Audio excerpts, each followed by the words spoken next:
Bom dia, tudo bem? Começando mais um Morning Call da Blackbird, hoje dia 9 de julho. O Ibovespa encerrou o pregão de ontem em alta de 2%, acompanhando as bolsas de Nova York e também impulsionado por dados acima das expectativas para as vendas do varejo brasileiro, que apresentou expansão de 13,9% entre abril e maio. As taxas futuras de juros continuaram a tendência iniciada na terça-feira e fecharam o dia em alta no curto e médio prazo, em meio a apostas mais conservadoras em relação à Selic, após esses dados mais fortes do varejo.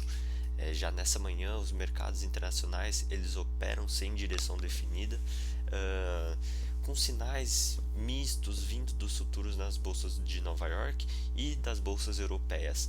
Já as bolsas asiáticas elas fecharam em alta, lideradas pelos mercados chineses, que deram continuidade a um rally recente após dados de inflação locais reforçarem expectativas de recuperação econômica.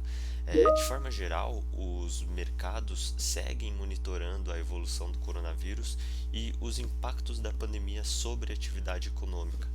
No campo doméstico, de acordo com um estudo feito por pesquisadores da Universidade Federal Rural do Rio de Janeiro, a injeção de recursos na economia através do auxílio emergencial e da ampliação do programa Bolsa Família pode chegar a amenizar em até 2 pontos percentuais a queda prevista para o PIB nesse ano.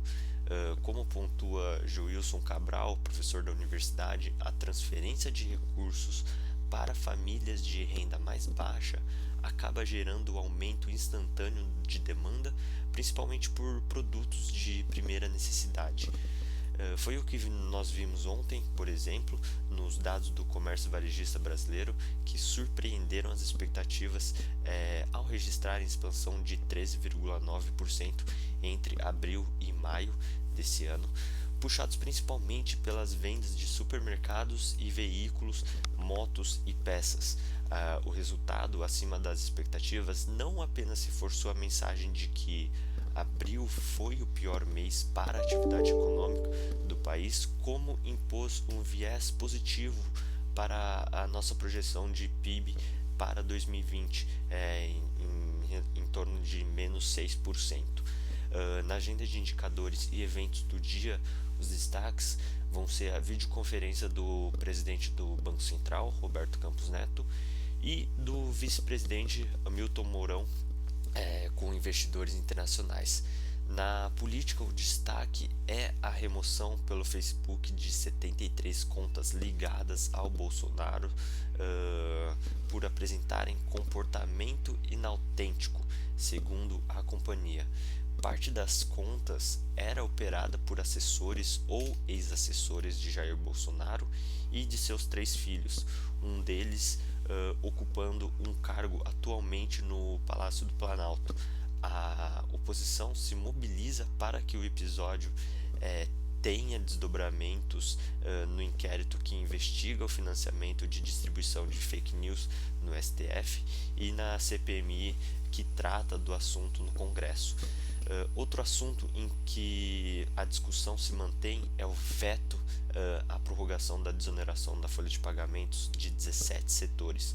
O governo trabalha pela manutenção do veto, tentando adiar a deliberação no Congresso e acenando com o envio de uma proposta semelhante no contexto de uma discussão mais ampla sobre mudanças tributárias. Já na esfera corporativa, o IRB anunciou nessa madrugada que deve realizar uma oferta primária.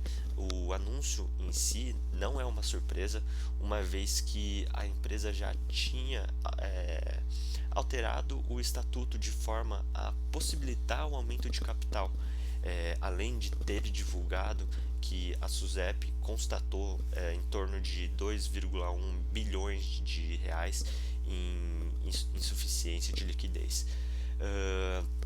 Alguns fatos são novos, como por exemplo os sócios Itaú e Bradesco se comprometeram a apontar no mínimo seus direitos de subscrição, e também o preço por ação da oferta é de 6,93, que é 26% abaixo do fechamento de ontem, e possivelmente também para incentivar a subscrição dos atuais acionistas. Bom, vamos ficando por aqui. Muito obrigado. Bom dia.